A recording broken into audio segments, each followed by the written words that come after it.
Alright, Flick the Joker here. Haven't done one of these for a while. Yeah, most people know me from Rat Rod Bikes or YouTube or Instructables. Actually, speaking of Instructables is what this one's about. A while ago I did a thing on sanding down bicycle tyres to make slicks, which it works.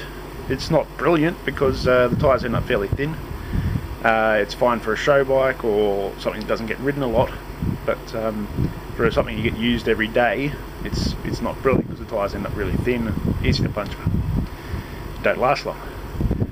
But someone on Instructables mentioned that they hit the button, you know, that I did it, and they'd done it with fat bike tyres using a grinder with a grinding wheel, and I thought, well, that's interesting.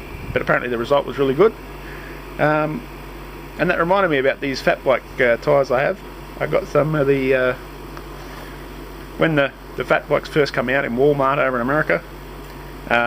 Someone was splitting one up, and I said, oh, I'll grab the rims. Of course, by the time the rims got here, they were available in Australia and for about half the price of what I paid. But anyway, that's the way things go. And of course, by the time I got them, the whole fat bike thing was over, so they just sat, and I never used them. I ended up giving one of the rims away, and someone gave me a tyre, and so on and so on. But anyway, I've still got the rear rim with the coaster brake, and I've still got a tyre. And I thought, well, those tyres are really thick and really heavy, and I've never seen a 4-inch slick. So I think you've got an idea what's coming next. Anyway, here's my rig. This is just my wheel truing stand slash when I'm welding steel rims. 26x4, the original Mongoose Beast ones. They were ended up sold in Australia as the Hyper Mammoth, I think, with the same tyres. Coaster brake rear, but they had a disc brake on the front because in Australia you need to have 2 brakes. So that's what we're going to be setting today. That's how we're doing it. Just going to be using a sanding disc on an angle grinder, same way I did last time. I tend to put a glove on the left hand, which helps if I need to stabilise the wheel or whatever. And the must-have is the face mask, because dust and rubber goes everywhere, as you're about to see. And overalls, of course. Rubber goes everywhere, but it does hose off easy. Last time I actually hung my overalls on the clothesline and just hosed them off, left them for a day or two, and then threw them in the washing machine, and they were fine. So yeah, I'll shut up now and start sanding.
These tyres are thick and very hard rubber.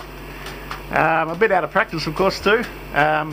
If the tyre's here, you can actually vary the blade spinning as to how fast it's going. The more angle you put on it, the faster the tyre will go, and the more you straighten it back up, you can slow it back down. But I'm a bit out of practice, that's why I had to stop and use the glove for a bit.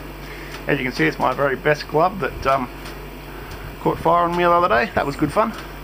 Anyway, there's probably going to be a lot more sanding yet.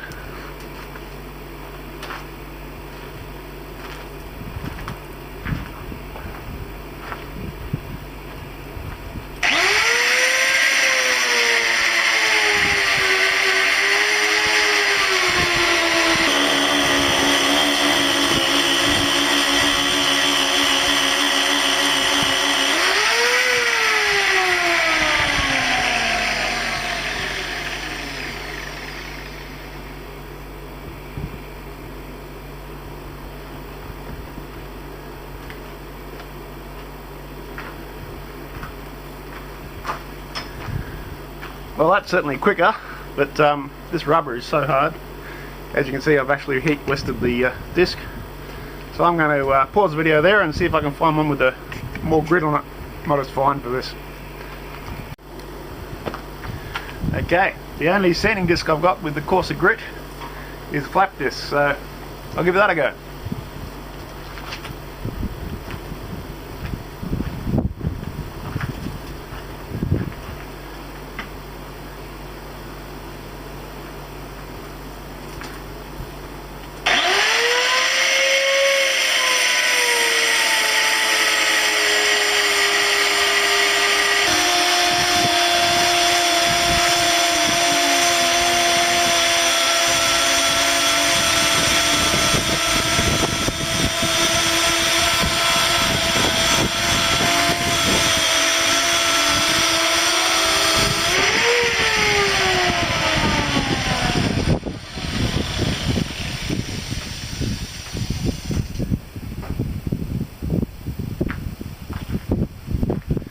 That's certainly working better, but this rubber is really hard, so this will take a while.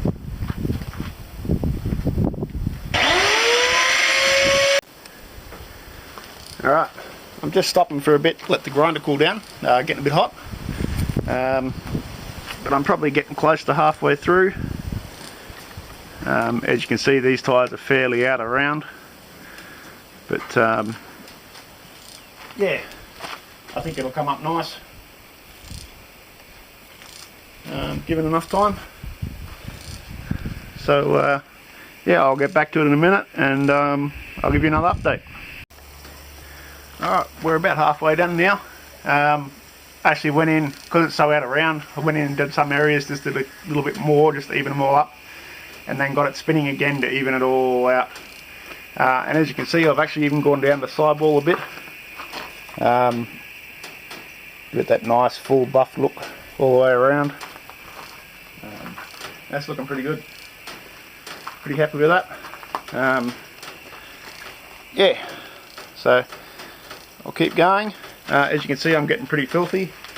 Flat disc working pretty well. It's not showing any signs of heat or blistering or anything, so that's handy to know. I'll keep that in mind for next time. I'm actually going to flip the wheel over now because I like working from that side. So I'll just turn it around in the stand and then I'll keep going. Alright, we're all done. There is rubber everywhere. There's a lot of rubber on them things. Have a look at my overalls. Yeah, gonna clean them well before they go in the washing machine. But anyway, as you can see, there's rubber all over sawhorses, all over the ground, all over the frame, all over the wheel, caked on the spokes. But it all hoses off easy, and that's a pretty good looking tyre. She's very slick. Looks good. I think it really needs to be on a wider rim to look the best though. Probably a 150mm rim. That'd be really nice.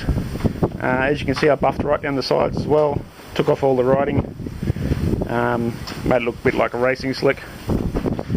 But yeah, I think that'd be nice on the back of a cruiser. Yeah, so there you go. That's how it's done. It's a lot easier on a normal tyre. These are very, very hard rubber. That probably took 45 minutes all up. Normal tyres like 10. So just like to thank 1 Horsepower from Canada. He did the initial idea, he used the belt sander, and I just kind of grew on it from there. But yeah, it's his idea, and very grateful that he's willing to share it with people. So yeah, as always, of course, make sure you only do what you're comfortable with.